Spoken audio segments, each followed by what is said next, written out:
Hi, welcome to Juice Bar. Today we're gonna mix a Charlie Chaplin.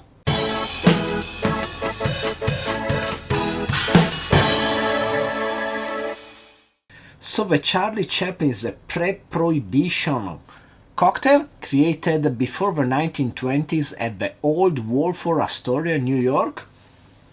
He got his name probably because in that time Charlie Chaplin was the most popular person on the planet. And today we're gonna make two versions. One is the classic version, following the recipe published in the Wolford Astoria Book of Cocktail. And a second one is gonna be a slight variation I came up with. So let's get down to it. We are gonna need some lime juice. Lime juice that now is more precious than ever here in Japan. It reached probably something like $2 a lime price, and it's hard to find any cheaper options on fresh limes. Hopefully I can get a good amount of juice from this lime. It looks nicely big. Anyway, we need 22.5 milliliters, and I got them from half a lime, which is good. And it's gonna be an equal parts cocktail, so 22.5 milliliters of lime juice, then 22.5 milliliters of sloe gin. Sloe gin is a gin that's been steeped with sloes, which are member of the Prunus family. Usually sloe gin is a lot sweeter than a normal gin and it has a lower alcohol content. In this case it's 26% ABV. So 22.5 milliliters of this Gordon's sloe gin. It's also more expensive than its counterpart London Dry Gin. Not quite sure why, but anyway, then we finish with 22.5 milliliters of apricot brandy. Now, one possible problem is I think that this sloe gin actually tastes a lot like apricot juice. So, I don't know how far we are between these two spirits. Anyway, this apricot brandy is Cuisiniere and it's at 20% ABV. And we are done. It's a simple 3 ingredients cocktail. Now we get some ice and we give it a good shake.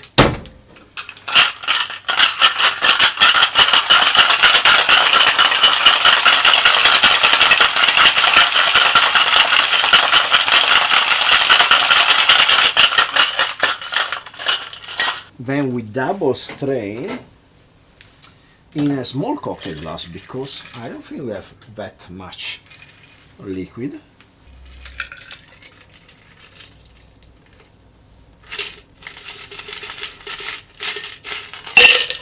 Yeah, it fits quite perfectly.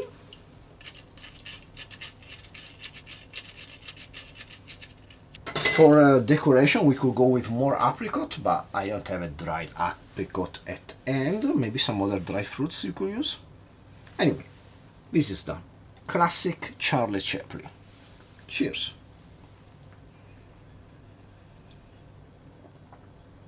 It's nice and bitey, pretty light though. It shows that our main spirits are just 25 and 20%. It's pretty light. The lime jumps out pretty wildly, even though our spirits again they are pretty sweet. I found the Gordon sloe gin to not be super sweet, but it's pretty sweet. The flavor is really, I would say, that of a apricot sour. So you have two notes, lime and apricot. It's pretty good, but let's see if my variation could be any better. So for our variation I'm gonna start again with 22.5 milliliters of lime juice. The other half of the lime was 22.5, so I have reason to believe this half is also going to be 22.5 milliliters. Then I'm going to go again with 22.5 milliliters of apricot brandy, just like the original recipe.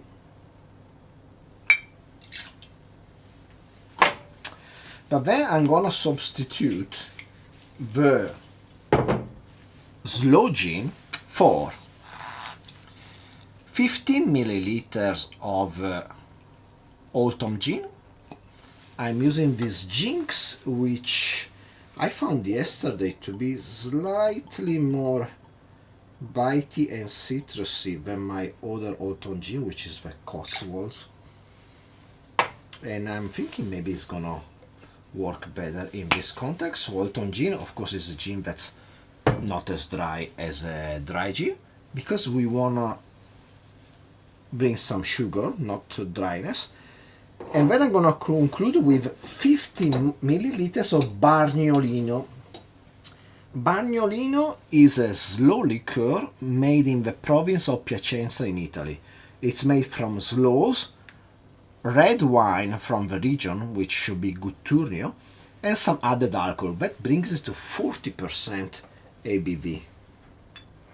It's also sweeter than the Gordon's sloe gin,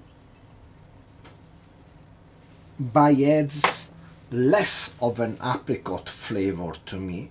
Compared to a sloe gin, this is more complex, it has more spices, it has other flavor like the red wine, and it's not quite apricot-like, it's more intense than that. Darker, more like a berry fruit than a pure apricot. And we're done. Let's give this a shake with some ice.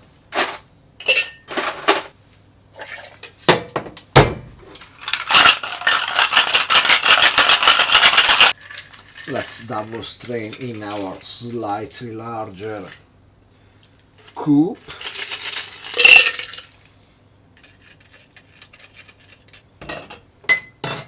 And we are done. A Charlie Chaplin variation. I will call this a Monsieur Verdoux, from a title of a later Charlie Chaplin movie. Cheers.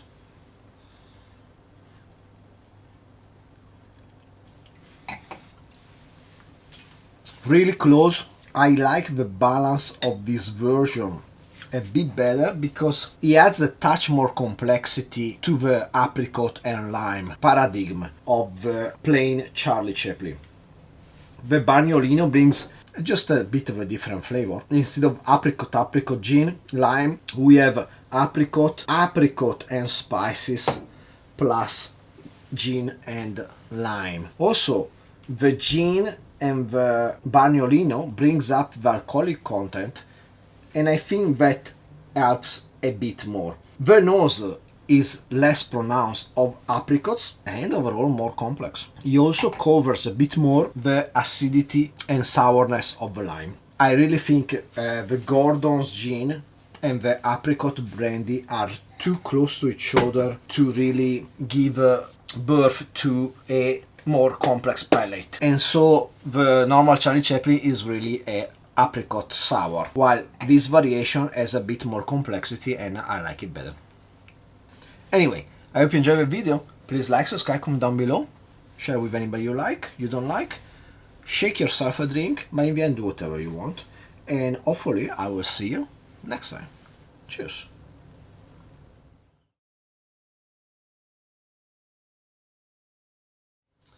So I actually watched Monsieur Verdoux, a 1947 talkie by Charlie Chaplin. I think it was his third movie with sound, the first being Modern Times, even though in Modern Times it just used the sound for sound effects and a soundtrack. Then he used the sound again in The Great Detective, and then in 1947 he does Monsieur Verdoux out of an idea by Orson Welles. And what I think about the movie, I think it didn't age that well. First of all, there are two separate parts of the movie. One is the dark comedy of this Monsieur Verdoux, Charlie Chaplin, trying to kill old ladies for the inheritance money. This dark comedy part is one thing. Then there is another part when he meets with this young woman, and also the really end of the movie, where it becomes an anti-war, anti-capitalist movie. And that message is okay. I understand in 1947, after World War II, he really wanted to put something against war after all the terrible things that happened during the war. But the message seems too simple, something that nowadays we would prefer to be delivered through a documentary. Anyway, we had in the 75 years since this movie came out, we had so many better anti-war movies that explore the issues at a deeper level. I just think about all the Kubrick movies, Path of Glory, Doctor Strangelove, and Full Metal Jacket, and but there are so many good anti-war movies made since. That the message that Chaplin tried to convey through some pretty good dialogue is just that, it's just some pretty good dialogue without the strength of some images behind it. The other part of the movie, the dark comedy movie of this man trying to kill old ladies, also didn't age well, because since then we had so much better anti-heroes. Because the truth is, the Charlie Chaplin character is not really sympathetic. And I just finished watching Better Call Saul, and Better Call Saul together with Breaking Bad make of the anti-hero a real art form. They really push you to cheer for some really terrible people. By the end of the series, I won't spoil anything, but I will say Saul became a really bad person. And still, so many things he tries to do, you're still hoping that he succeed in his scheme just because you like the character. You're caught up in his story and you want him to succeed doing bad things. And I think that's the really strength of an anti-hero work of art. What I will say though is that this Monsieur Verdoux came out 75 years ago. And maybe at that time it was really relevant to both dark comedy and anti-war movie. It's a bit like going back and explore some of the classics. To me, it happened like reading, for example, Joyce or Kafka. You find out that these great authors had some really great idea, and you realize how they inspired all that followed after them. But their work of art now just sounds a bit dated and stale, at least in my humble opinion. For example, for Kafka, one of my favorite movies ever is After Hours by Martin Scorsese. And that's doing Kafka 10 times better than Kafka ever did. So the disciples, those that follow, improved on the work of the masters that came before. And nowadays, we might enjoy better the work of those that were closer to us in this timeline of art. Those are just my two thoughts on Monsieur Verdoux. Not really worth going back to revisit. I saw Modern Times, I think, a couple of years ago, and that one held up quite nicely. One more time. Cheers.